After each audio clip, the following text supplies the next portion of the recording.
네, 독일에서 잠적한 최순실의 딸 정유라. 특검이 오늘 정유라를 적색 수배해달라고 인터폴에 요청했습니다.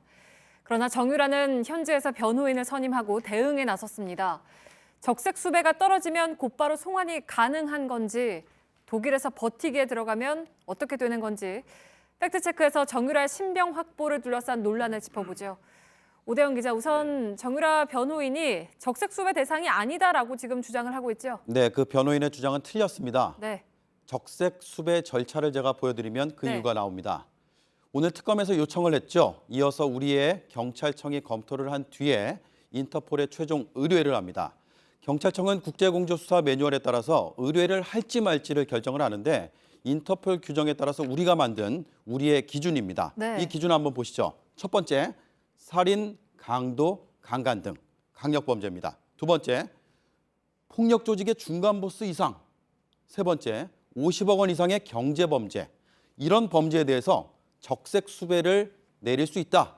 이렇게 돼 있습니다. 네, 정유라는 1번, 2번은 해당이 안 되는 것 같고 3번도 아직 명확하지 않은 거 아닙니까? 여기에요. 네. 요건이 하나 더 있습니다. 네. 4번 보여주시죠.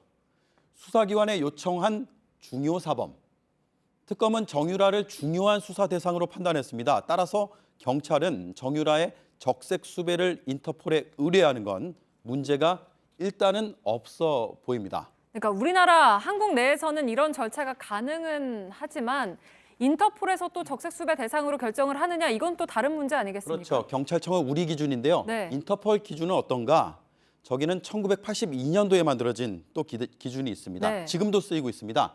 레드 노티스, 적색 수배 요건 중에서 2년 이상의 형의 범죄에 해당할 경우에 적색 수배가 가능하다.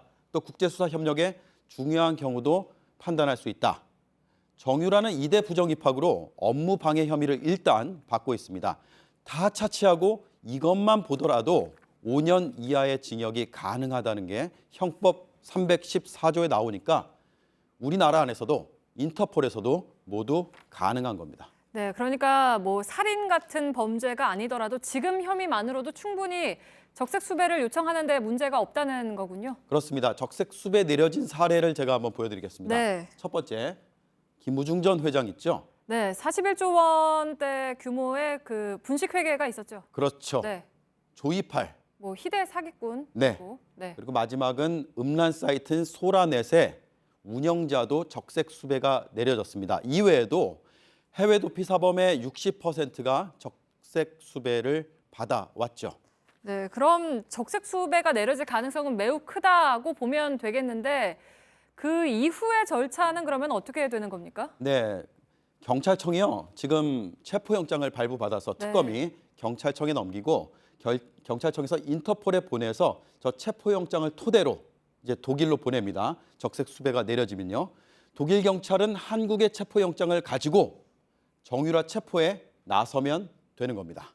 네, 그럼 독일에서 새로 영장을 발부받을 필요가 없는데 그러면 송환이 아주 좀 신속하게 이루어질 수 있겠는데요? 여기까지는 신속한데요. 그 다음이 문제입니다. 네. 저렇게 신병을 확보하고 나면 구금이 되는데 구금이 되고 나면 인터폴의 역할은 여기서 끝이 나거든요.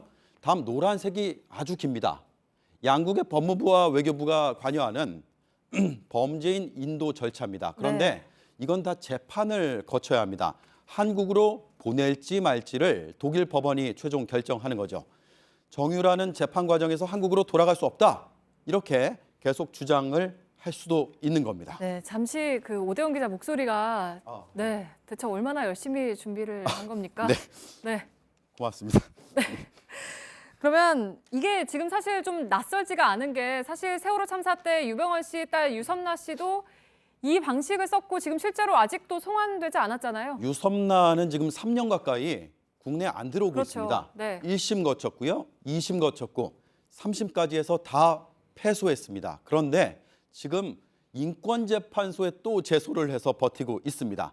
정유라도 이럴 수 있다는 겁니다. 특히 정유라는 이 건과는 별개로 저 별건 재판이라고 돼 있죠. 자금 세탁과 탈세 혐의로 독일 검찰의 수사 선상에도 올라 있습니다. 네. 독일에서 정유라를 기소를 하면 이 송환 문제와 무관하게 별도의 재판이 또 열릴 수도 있는 겁니다. 네, 그러니까 송환을 하는 대신에 독일에서 먼저 재판을 한다는 얘기죠. 그게 가능하다는 겁니까?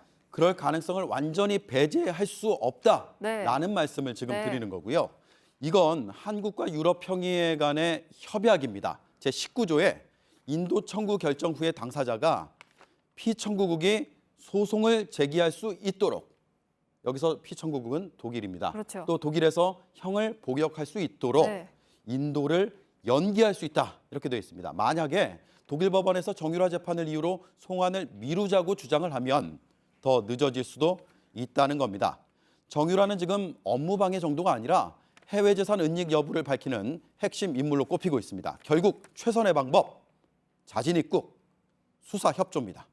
네, 지금 오늘 오대영 기자가 목이 쉬어갈 정도로 열심히 자진 입국 수사 협조를 말을 했는데 지금 그래서 특검에서도 하루빨리 들어오라고 하는 걸 테죠. 네, 맞습니다. 네, 잘 들었습니다. 팩트체크 오대영 기자였습니다.